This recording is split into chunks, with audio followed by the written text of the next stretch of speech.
Hi, I'm Dean Perrine, Executive Vice President of JSA, and on behalf of 1623 Farnam, I'd like to welcome Mr. Mark Shaw. Mark is the CEO of OPTK Networks, and Mr. Todd Cushing. Todd is the President of 1623 Farnam. Gentlemen, thank you very much for taking the time to speak with me today. Appreciate the invite.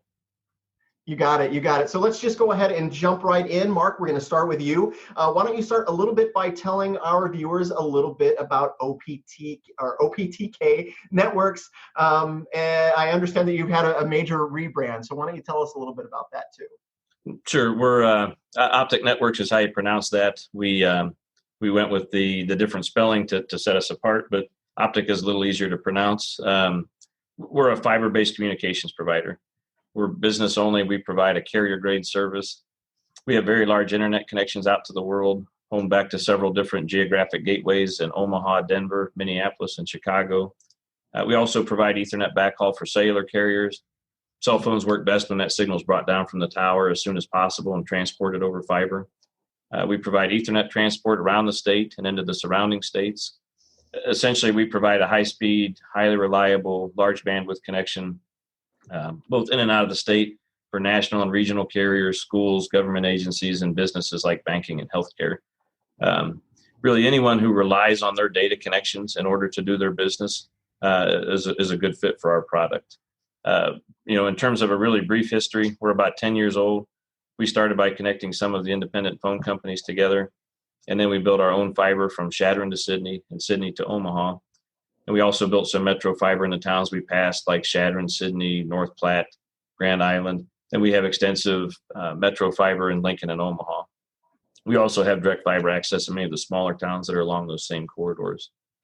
In regards to the rebrand you mentioned, we recently built fiber across the borders into Iowa and Colorado to provide additional routes and diversity for our customers there. And it was those connections in those other states that actually drove our rebranding effort. We're proud of our Nebraska roots. There's been no change in our ownership driving this, but we needed a name that was a little bigger, one that didn't imply geographic boundaries that no longer existed like Nebraska Link did. And that's how we landed on OPTK Networks. Outstanding.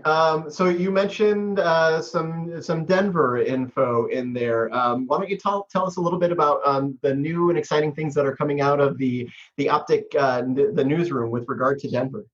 Yeah, so our Denver route is about as new as it gets. We just finished that a few weeks ago. It's a completely new route from 1623 Farnam in Omaha to 910 15th Street in Denver. It benefits almost everyone in the state as it provides a diverse route between those two cities with on-off access points along the state or along that route. And it also provides a much greater level of diversity. Prior to this route, almost everyone had to be on the same route between Lincoln or Omaha, and fiber cuts or any disruption on that path were very service affecting. And the only way to get a protect route was to introduce latency by taking the long way around, down through Kansas City and around. Excellent. So, guys, we're here to really talk about the partnership, and so that partnership between OPTK and 1623. It wasn't born on a happenstance.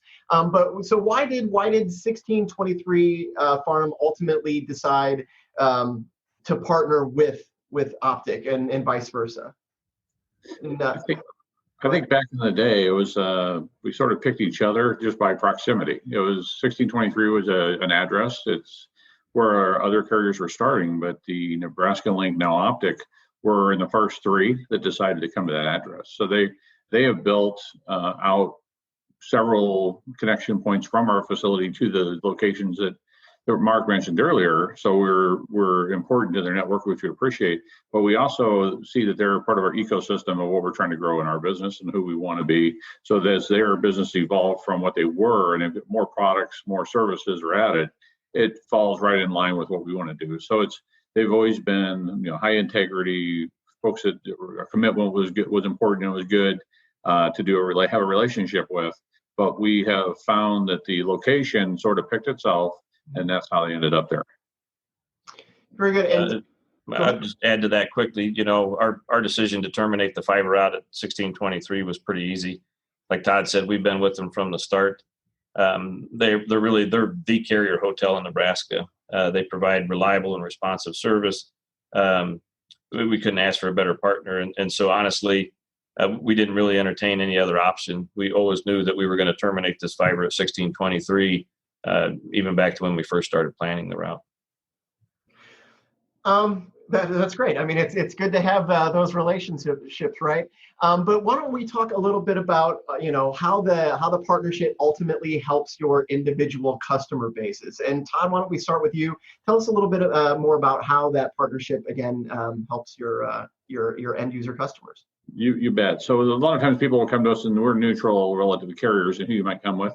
But when we have a conversation with them about people who can give them diversity and quality, it's about who Optic is. So we felt that there was a good partnership there that we could hand people to them as an option. Ultimately, the client would pick, but it's not uncommon for the client to filter through options and decide to be with Optic. The ability to grow their business grows our business. So that's really how it works. It's a win-win scenario, and that's really the basis of our business. Yeah, and I can say from our side, many, if not all, of our national and regional wholesale customers are co-located at 1623 Farnam now. If we need to, we can put up new connections in hours. Most of the government agencies we work with all have a presence there. We can do the same with them. And especially in the dark fiber world, if someone leases fiber, there's a good chance that they're already located at 1623, they're going to locate at 1623, or whoever they're going to connect to is there as well. And so it really, I mean, it was a logical choice. And I'm glad to hear that the fiber route will help draw customers in for you as well. That was something we had hoped for. Like I said, both of our companies getting started relatively at the same time. It's been a great relationship. We've not even entertained looking anywhere else. Mark, it's an impressive number of cross connects and interconnects you're doing in the facility, and we really appreciate it. Thanks. Guys, thank you very much. A great synopsis on the relationship. We appreciate it, and we hope the best for you and hope that it's fruitful for everyone. So thank you very much for being with us today. Nope, not a problem. Thank you.